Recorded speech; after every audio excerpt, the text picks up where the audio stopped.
오늘은 사람에게 가장 귀중한 것이 무엇인가 라고 하는 제목으로 은혜의 시간을 좀 나누어 보고자 합니다. 솔직히 이제 오늘은 어떤 내용으로 하면 좋을까 고민을 했습니다. 제가 솔직히 40대 중반에 예수님을 만났으니까 여기 계시는 분들보다도 사실 일천하죠. 그런데 10년 지나고 난 뒤에 신학대학원에 가야 되겠다라고 하는 마음을 먹었습니다. 참 열심히 재미있게 3년을 다녔는데 그때 제 마음속에 있는 것이 뭐냐 그러면 이처럼 젊지 않은 저를 굳이 쓰시겠다고 하시니 이 노새를 주인님께 그냥 드리겠습니다 라고 하는 마음으로 3년을 보냈습니다. 그러고 난 뒤에 교회 개척을 할 거라고는 한 번도 생각을 하지 못했습니다. 선배 목사님들 가운데 목회라고 하는 것은 진짜 중노동 가운데 중노동인데 60이 되어서 굳이 그것을 하겠다 이상하게 바라보았습니다. 지금은 이렇게 우리 20명 가까이 이렇게 예배를 드리는 시간이지만 처음 몇 개월 동안은 사모님과 제가 둘이만 예배를 드렸습니다. 그런데 너무나 감사하게도 곤비치 않고 외롭지 않았습니다. 그 이유는 뭔가 하면 바로 이곳에 주님이 함께 하신다라고 하는 것을 알았기 때문입니다.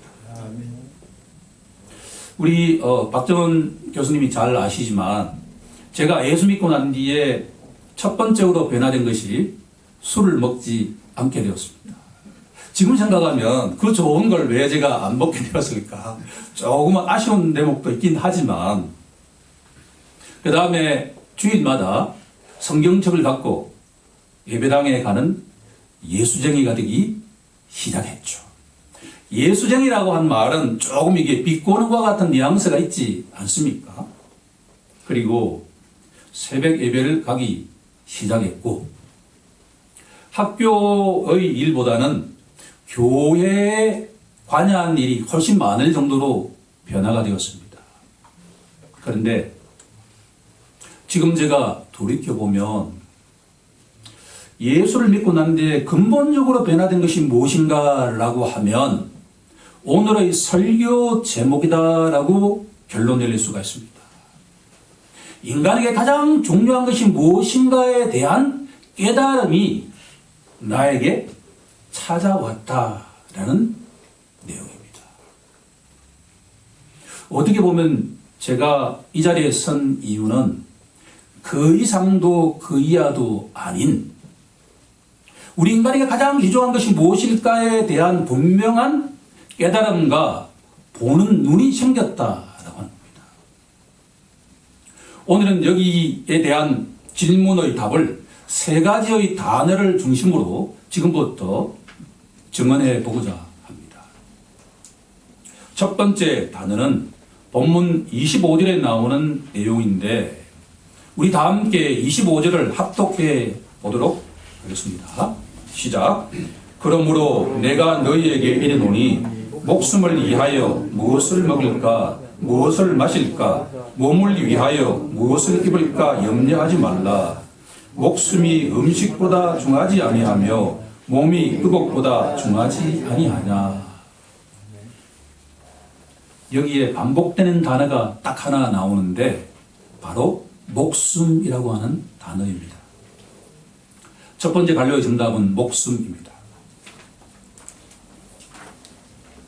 이 목숨이라고 하는 이 단어를 원어에 찾아보면 푸시케라고 되어 있는데 이 단어를 번역하면 영혼이라고 하는 단어입니다. 사람에게 가장 중요한 것이 무엇일까? 20대, 30대는 아마도 직업이 가장 중요하지 않을까? 자신이 원하는 직장이에요. 들어가는 것이 가장 중요하죠. 어떻게 보면 그것보다 더 중요한 일이 없을 것 같다는 생각이 듭니다. 그런데 어느 순간이 되면 배우자 선택에 대한 문제가 나오면 직업보다 더 중요한 것이 배우자 선택입니다. 그런데 조금 지나고 나면 아이들이 태어나고 나면 이 아이들을 어떻게 키울까라고 하는 것이 중요한 과제로 떠오르게 되죠. 한 60 정도 이렇게 인생을 살아보니까 그 순간순간마다 중요하지 않은 것이 없는데 사람에게 가장 중요한 것은 우리 눈에 보이지는 않지만 각 사람마다 영혼이라고 하는 것이 있다라고 하는 겁니다. 일가 친척들 가운데 많은 분들이 이 땅을 먼저 떠나지 않습니까? 어느 순간부터 제 삶에 가장 중요한 것이 눈에 보이는 직장도 배우자도 자녀도 아닌 한 영혼의 운명이 어떻게 될까가 가장 중요하다라고 하는 것을 점점 분명하게 알기 시작했다라고 합니다. 왜냐하면 사람은 정도의 차가 있지만 때가 되면 이 땅을 떠난다라고 하는 것을 제가 반복적으로 확인할 수 있기 때문입니다.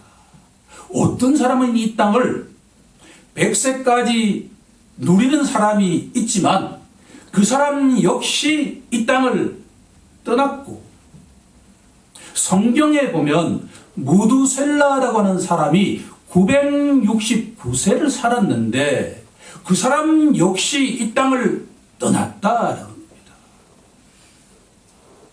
한때는 이 땅을 떠나면 모든 것이 끝으로 생각했는데 영혼이라고 하는 것은 절대로 죽을 수 없다라고 하는 것을 알고 난 다음에, 그러면 이 땅을 떠나고 난 뒤에 그 영혼이 어떻게 될까라고 하는 문제가 제 마음 속에, 제 지성 속에 분명하게 깨닫고 난 뒤에 저의 관심은 나의 영혼이 어떻게 될까에 대한 관심도 있지만 내가 사랑하고 내가 친하게 지낸 그 어떤 한 사람의 영혼이 어떻게 될까에 대해서 목자의 마음으로 주님이 깨닫게 해 주셨기 때문에 이 자리에 제가 서 있다라고 하는 겁니다.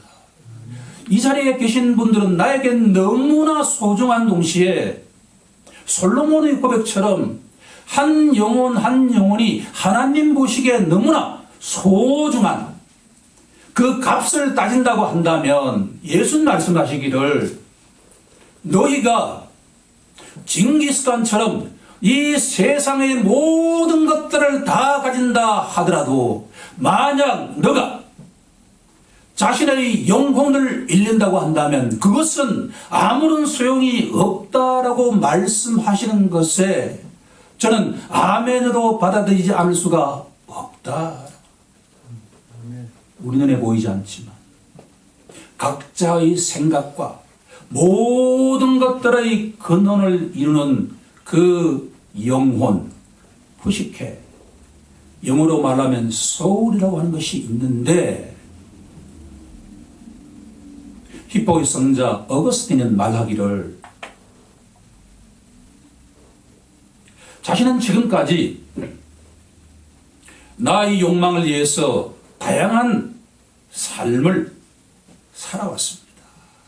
방탕한 삶도 살았습니다.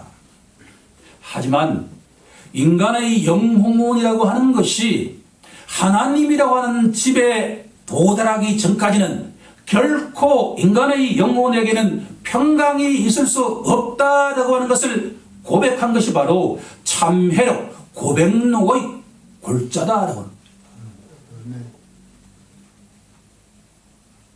아담의 후손은 그 누구라도 하나님으로부터 등을 돌린 탕자다라고 하는 것이 성경의 일관된 메시지입니다. 예수님께서도 이 산상수훈에서 말씀하시는 핵심적인 키워드는 바로 인간에게 가장 중요한 것은 바로 그 목숨이다. 너희가 이 목숨에 그 값어치와 중요성에 눈을 뜨기 바란다라고 하는 것이 예수님이 지금도 우리에게 던지는 근본적인 질문이라고 정리할 수가 있습니다.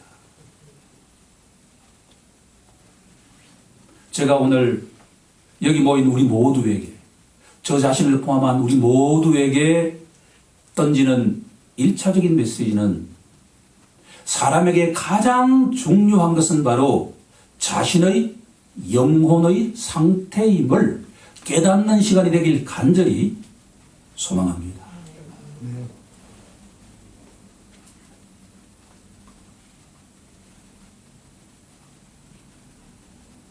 자, 그런데 솔직히 이 내용은 너무나 결론이 뻔한데 오늘 어떻게 하면 이 내용을 전달할 수 있겠습니까? 라고 기도하는 가운데 하나님께서 지혜를 주셨습니다. 그 지혜의 출발은 바로 26절 첫 구절입니다. 공중의 새를 보라. 이 구절은 교육 수준이 아무리 낮은 천부도 다 이해할 수 있는 것과 같은 말씀입니다. 종교개혁자 마틴 루터는 이 한 구절을 날마다 묵상했습니다. 그래서 이런 결론에 도달했습니다. 가장 작은 새 가운데 하나인 나이팅게일이라고 하는 일종의 종달새를 가만히 관찰해 보면 그 종달새를 통해서 하나님께서는 자신에게 가장 중요한 것이 무엇인가를 우리에게 깨닫게 해주는 신학자다라고 결론을 내렸습니다. 이 루터의 책을 읽는 가운데 가장 감동한 한 목사님이 있었는데 그분이 바로 제가 가장 좋아하는 멘토 가운데 한 분인 존 스토트라고 하는 영국 목사님입니다. 런던의 BBC 방송국 옆에 All Souls Church라고 하는 그 교회의 담임 목사님을 오래 하셨고 전 세계에서 이분을 통해서 수많은 사람들이 회심한 것과 같은 목사님입니다. 그분이 책을 한 권 내셨는데 바로 우리들의 선생님 새라고 하는 책입니다. 예수님께서 이 말씀을 하셨을 때 아마도 팔레스타인 지역에는 철새들이 특히 황새들이 수십만 마리의 황새들이 아마 팔레스타인 지역을 지나가고 있었을 가능성이 높습니다. 그 책을 보니까 철새들은 매년 추위가 닥쳐오면 그 추운 지역에서 아프리카 지역으로 수십만 마리가 이동하는데 부채꼴 모양으로 이동한다고 합니다. 그러니까 유럽에 있던 새와 아시아에 있던 새들이 어디서 모이냐 그러면 팔레스타인 북쪽, 다메섹 북쪽 쪽에서 만나가지고 팔레스타인 지역을 쭉 내려가가지고 이 아프리카로 가는데 애굽을 지나가지고 그 아프리카 남쪽으로 이동하는 것과 같은 이동을 매년 반복한다라고 하는 것을 알게 되었기 때문입니다. 특히나 새를 가만히 관찰해 보면 귀소 본능이 강하다라고 하는 것을 알 수가 있습니다. 예컨대 어떤 새가 자기가 태어난 지역에서 아무리 먼 영국에서 저 먼 미국까지 옮겨 넘는다 하더라도 시간이 지나면 자기가 태어난 그 집으로 돌아갈 수 있다라고 하는 것을 분명하게 알 수 있기 때문입니다. 자, 그러면 여기서 우리에게 던지는 메시지가 뭔가 하니, 새들은 저렇게 매년 시간이 되면 남쪽으로 반복해서 이동하는데도 불구하고 이 세상에서 유일하게 본향으로 돌아가지 않는 한 족속이 있는데 그 주인공이 바로 사람이다라고 말하고 있습니다. 우리 함께 예레미야서 8장 7절을 통해서 한번 확인해 보고자 합니다. 구약 성경 1063쪽을 찾아보면 다음과 같은 구절이 나와 있습니다. 구약 성경 1063쪽을 찾으면 예레미야서 8장 7절이 있는데 제가 한번 낭독해 보도록 하겠습니다. 공중의 학은 그 정한 시기를 알고 산비둘기와 제비와 두루마리는 그들이 올 때를 지키거늘 내 백성은 여호와의 규례를 알지 못하는도다. 저도 이번에 이 본문을 알고 난 뒤에 깜짝 놀랐습니다. 예레미야 선지자가 이스라엘 백성들이, 그 언약의 백성들이 반복해서 하나님 앞에 죄를 저지르면서 구약 성경 전체를 관통하는 단어가 하나 있는데 히브리어로 표현하면 슈브라고 하는 단어가 있습니다. 이 슈브라고 하는 단어가 뭐냐 그러면 내 사랑하는 자녀들아 지금 가는 길을 돌이키라라고 하는 말씀입니다. 구약 성경에서 반복적으로 하나님께서 자신의 자녀들에게 선포하는 내용은 슈브, 돌이키다라고 하는 겁니다. 저 공중의 철새를 한번 보라는 이야기입니다. 봄, 여름, 가을 동안은 저 북쪽에서 먹이를 먹다가 추운 겨울이 되면 지속적으로 본향인 저 남쪽으로 이동하는데 왜 너희들 인간들은, 특히나 나와 언약을 맺은 이스라엘 백성들 너희는 왜 저 철새와 달리 반복해서 내 앞에서 등을 돌리고 멀어지느냐라고 하는 말씀입니다. 그 이상도 그 이하도 아닙니다. 돌이키라, 슈브, 가던 길을 유턴하라라고 하는 것이 하나님의 일관된 메시지입니다. 공중의 학은 시간이 되면 돌이키는데 공중에 심지어 산비둘기도 제비도 두루미도 저 원주천에 있는 청동오리도 돌이키는데 왜 너희는 내 앞에서 점점 멀어지느냐라는 말씀입니다.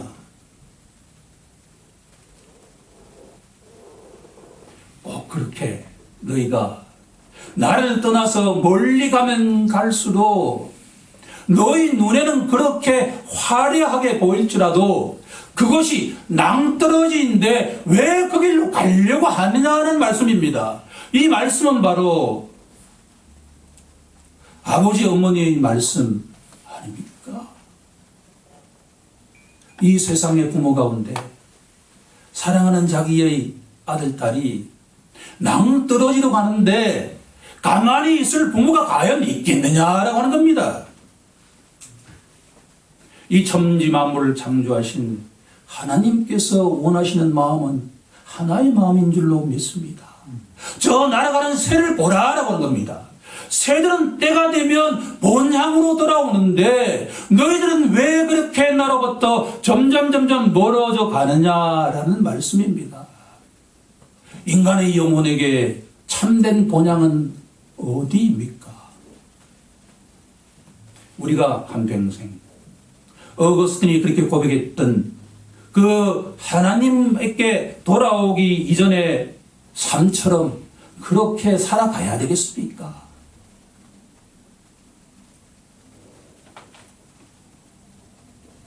두 번째 갈로의 정답은 회개입니다. 회개는 돌이키는 것입니다. 본향으로부터 멀리 떠났던 그 새들이 돌아오는 것처럼 하나님의 형상을 닮은 사람이라면 마땅히 하나님 앞으로 돌아와야 된다라고 하는 것이 회개입니다. 그렇게 신학적인 개념이 아닙니다. 지금까지 제가 신학적인 개념으로 설교했다면 그것은 저희 일천한 지식 때문입니다. 날아가는 공중의 새를 보라. 그 새를 통해서 하나님께서는 회개, 돌이키는 것이 무엇인지를 우리에게 매년 우리에게 알려주고 계신다라고 하는 겁니다. 우리 다 함께 메타노이아, 이 회개라고 하는 이 어려운 신학적인 용어를 모르더라도 저 날아가는 새처럼 매년 날마다 하나님 앞으로 유턴하는 우리 모두가 되길 간절히 소망합니다. 이제 마지막 세 번째의 단어에 도달하게 되었습니다.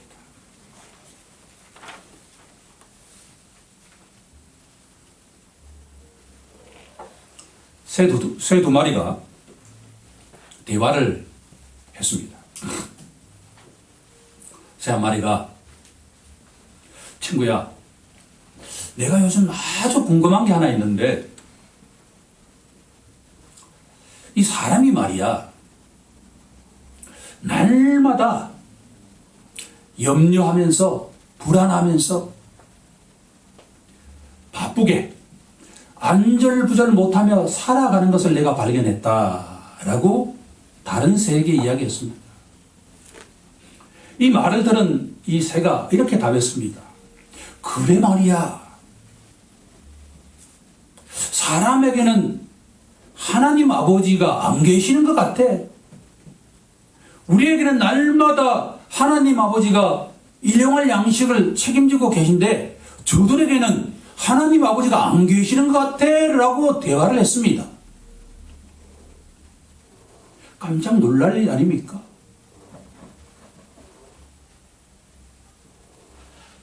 세 번째 단어는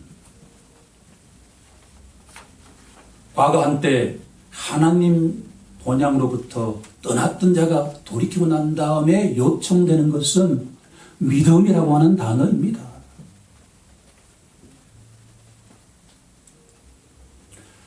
30절을 우리 다 함께 합독해 보도록 하겠습니다. 시작. 오늘 있다가 내일 아궁이에 던져지는 들불도 하나님이 이렇게 입히시거든 하물며 너희일까 보나 믿음이 작은 자들아.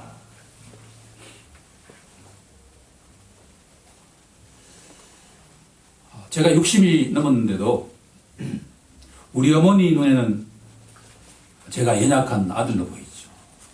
그렇죠. 처음에는 이제 우리 집에 가서, 대구에 가서 집에서 하듯이 설거지를 하려고 하면 우리 어머니 얼굴이 이렇게 얼굴빛이 안 좋아졌어요. 요즘은 그거 다 수용하게 되었는데, 부모님 눈에 자녀는 아무리 나이가 들어도 항상 더 잘해주고 싶고 분욕하고 연약하게 보이게 마련 아닙니까? 예수님 눈에 제자들은 항상 믿음이 작은 자들로 보였습니다. 복음서 전체를 반복해서 읽다 보면 흥미로운 기도 제목이 나오는데, 주님, 우리의 믿음을 더해 주옵소서. 처음에는 잘 이해가 되지 않았습니다. 하나님으로부터 떠났던 탕자가 돌아오고 난 뒤에 예수님을 믿으면 믿음이 내한테 있는데 왜 사도들은 자꾸 믿음 작은 것을 더해달라고 자꾸 이야기를 할까라고 하는 질문을 했는데, 제가 이제 60이 되어서 곧 손자 손녀를 볼 나이가 되고 보니 부모님 눈에는 항상 그럴 수밖에 없다라고 합니다. 믿음이라고 하는 것은 어떻게 보면 심겨지는 것인데 어느 날 갑자기 믿음이 내 속에 들어오는 것이죠. 내가 노력해서 믿음을 가질 수는 없습니다. 그런데 허드슨 테일러라고 하는 중국 내지 선교회의 전설적인 선교사님이 계신데 이분이 젊을 때 회심하고 난 뒤에 이런 결단을 했습니다. 나는 믿음이 굳건한 사람이기 때문에 어떠한 위험한 상황이 오더라도 예컨대 물에 빠진다 하더라도 구명 보트를 내가 두르지 않을 거야 라고 결단했습니다. 마치 구명 보트를 자기가 착용한다는 것은 내 속에 예수님에 대한 믿음이 부족하기 때문이다 라고 생각을 했습니다. 그런데 어느 날 배를 타고 가다가 그 배가 파손해가지고 모든 사람들이 다 구명보트에 두르는 걸 바라보고 난 뒤에 자기의 생각이 완전하게 바뀌었습니다. 믿음이 있는 사람일수록 물에 빠지면 무엇이라도 도움을 받아야 하죠. 믿음이 있는 자일수록 질병이 생긴다고 한다면 적합한 병원에 찾아가서 치료를 받아야 하죠. 그래서 믿음이 무엇인가 라고 질문할 때 저는 그 믿음이라고 하는 것은 누군가를 신뢰한다라고 해석해 보고자 합니다. 헬라어로 피스티스라고 하는 이 단어는 바로 내가 예수님을 믿는다라고 하는 의미는 예수님께 나의 모든 것들을 다 맡긴다라고 하는 의미로 해석될 수가 있다라고 하는 겁니다. 그러니까 날아가는 새들은 절대로 내일 일을 생각하지 않는다라고 하는 겁니다.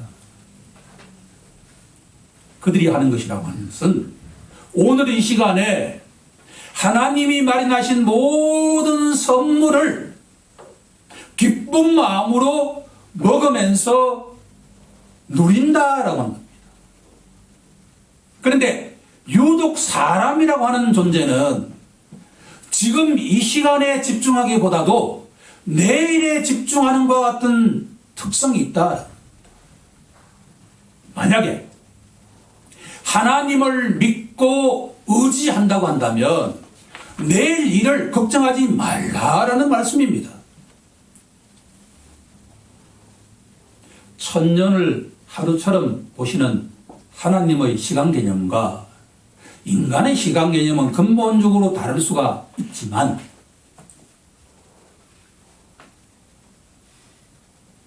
어떤 인격체를 신뢰하면서 그분을 의지한다고 한다면 아무것도 염려하지 말라는 말씀에 아멘으로 받아들인 자가 바로 신자라는 말씀입니다. 왜냐하면 저 날아가는 모든 새들의 경우에도 열심히 노력만 한다고 한다면 풍성한 꼴을 먹도록 준비해 놓으신 하나님께서 자신과 똑같은 형상을 닮은 사람들에게 왜 필요한 것들을 공급하지 않으시겠느냐라는 말씀이 바로 예수님의 골자다라는 말씀입니다. 때가 찼고 하나님의 나라가 가까이 왔으니 회개하고 복음을 믿으라라는 이 말씀은 하나님을 전적으로 신뢰하고 의지하면서 오늘의 이 시간 이 자리에서 기쁨을 누리는 자가 되어라는 말씀인 줄로 믿습니다. 이제 오늘 이 말씀을 정리해 보고자 합니다.